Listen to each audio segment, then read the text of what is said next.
Born on September 15, 1977, in Hammersmith, London, Tom Hardy was raised in East Sheen, a relatively quiet and affluent suburb in southwest London.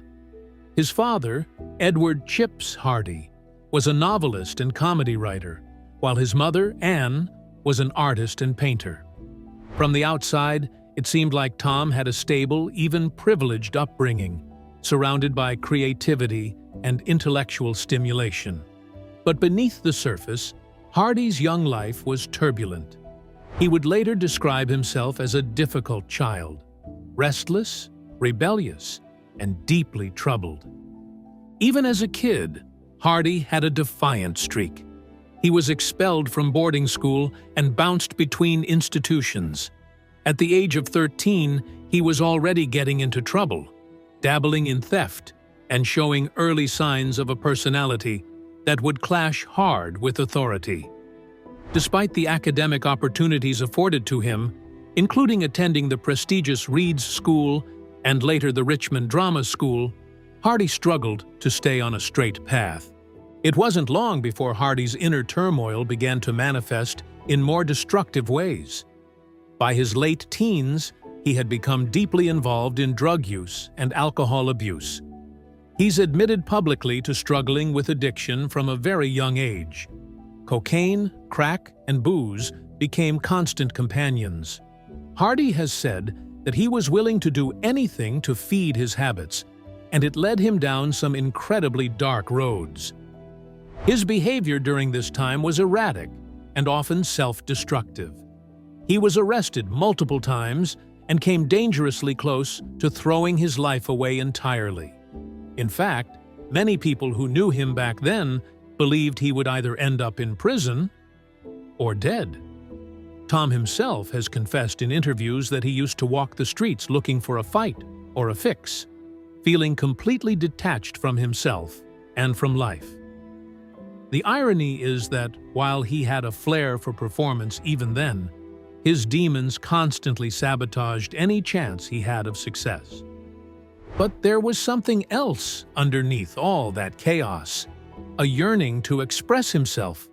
Acting, in some ways, became the lifeline he didn't know he needed.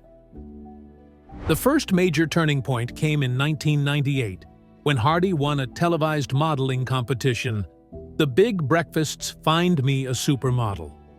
While it might seem like a superficial achievement, it helped open a door to the world of entertainment, giving him a brief glimpse into a different kind of life, one with structure, purpose, and creative fulfillment.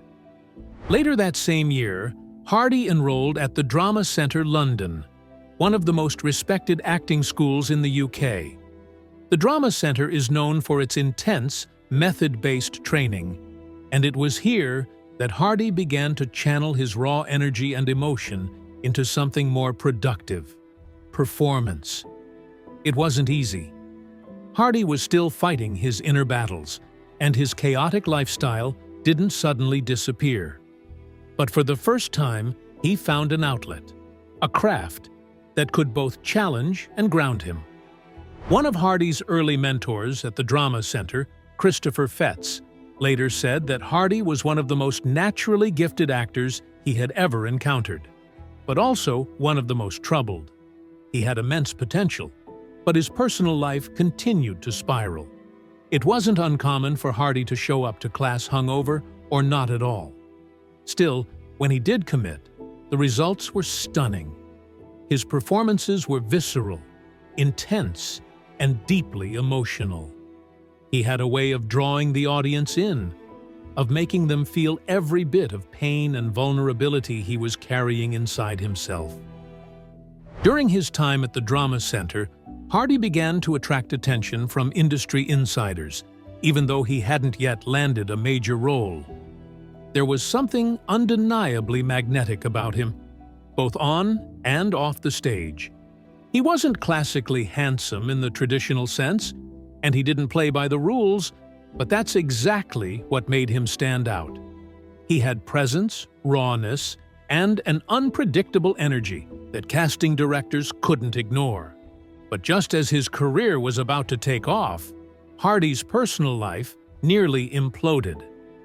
By the early 2000s, he was deep in the throes of addiction. In 2003, after a particularly terrifying night of drug use that left him unconscious in a pool of his own vomit on the streets of Soho, Hardy hit rock bottom. That moment was a wake-up call, and it forced him to confront the reality of his situation. He checked himself into rehab and began the long, painful journey of getting clean. Hardy has often spoken about his recovery with brutal honesty. He's admitted that it wasn't a straight line, and that he relapsed multiple times. But the experience changed him. It gave him clarity and discipline. And most importantly, it gave him a second chance, not just at acting, but at life. From that point forward, Hardy approached his craft with a renewed focus and intensity. Acting wasn't just a job anymore, it was his salvation. Recovery didn't magically fix everything overnight, but it gave Hardy something he never had before: clarity. Once sober, he began to approach acting with a newfound intensity. What had once been a possible career path was now a lifeline. Hardy started seeing performance not as a way to become famous, but as a means of surviving, channeling the chaos of his past into characters who lived on the edge, just like he had. What makes Tom Hardy's pre-acting life so compelling is that it didn't just end when he got clean. That inner turmoil, the self-destruction, the instability, the wild unpredictability, never really left. Instead, he found a way to weave it into his performances. He became known as an actor who didn't just play broken people. He understood them. He was them.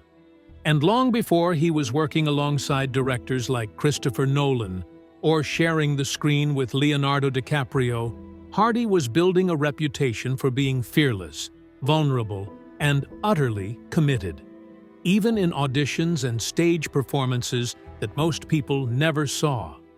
What few realize is that before Hardy broke into Hollywood, he was already impressing audiences in London's underground theatre scene. He appeared in student productions, local plays, and obscure performances that showcased his intensity. One story tells of him playing Romeo in a rough, gritty interpretation of Romeo and Juliet, where his portrayal was so raw that some in the audience found it hard to watch. But that's what made him magnetic. He wasn't pretending. He was purging. By the time his big break came in the early 2000s, Tom Hardy was already someone who had lived. And that experience gave him a depth most rising actors could only dream of. While many of his contemporaries were still playing teenage heartthrobs or learning the ropes, Hardy was bringing years of trauma, recovery, and survival into every role he touched. His first significant screen role was in the 2001 war epic Band of Brothers, produced by Steven Spielberg and Tom Hanks. Though his appearance was brief, it was memorable, and it opened doors. That same year, Hardy appeared in Ridley Scott's Black Hawk Down, where he played Twombly, a young soldier dropped into one of the most intense battles of the modern era. Hardy's performance caught attention, not just because he held his own in a star-studded cast, but because he brought something visceral to the role. You could see the edge in his eyes. He wasn't just acting like a soldier in a chaotic world. He knew what it was like to live in chaos. But even as his film career began to blossom, Hardy never strayed far from the psychological trenches he had clawed his way out of. His roles continued to reflect parts of his own life. From the mentally disturbed in Stewart, A Life Backwards, to the violent and unpredictable Charles Bronson in Bronson, Hardy kept returning to characters who were on the margins of society, men teetering between destruction and redemption. That wasn't a coincidence. For Hardy, these weren't just roles.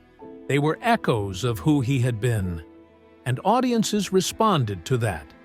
They could sense that what they were watching wasn't performance alone. It was lived experience. It was Hardy bringing his darkest memories into the light. Interestingly, Hardy has always credited his family, especially his mother, for never giving up on him during those difficult early years. He said that despite all the pain he caused them, their support was unwavering. His father, Chips Hardy, eventually co-wrote Taboo with him, a dark, gritty period drama that feels like a spiritual reflection of Hardy's inner world. And though the public didn't know much about his past until he was already famous, Hardy never shied away from telling the truth once they asked. In interviews, he's laid bare the extent of his addiction, the fights, the self-loathing, the nights spent wandering the streets high out of his mind. He didn't romanticize it, but he didn't hide from it either. In a world where many actors craft carefully sanitized public images, Hardy chose honesty, and that only made his fans love him more. He once said, "I didn't want anyone to see the truth about me because I was ashamed. But the truth is, I'm lucky to be here." And that sense of gratitude, of having survived when so many others didn't, gave him a drive that's been unmatched. Long before he was headlining movies or being considered for the role of James Bond, Tom Hardy was fighting a much bigger battle, the fight to not destroy himself. In the end, Tom Hardy's life before acting wasn't just a prelude, it was a crucible. Every misstep, every relapse, every confrontation with his own demons forged the man we see on screen today. And the truth is, that version of Tom Hardy, the one who stared death in the face and chose to live, might just be the most powerful role he's ever played.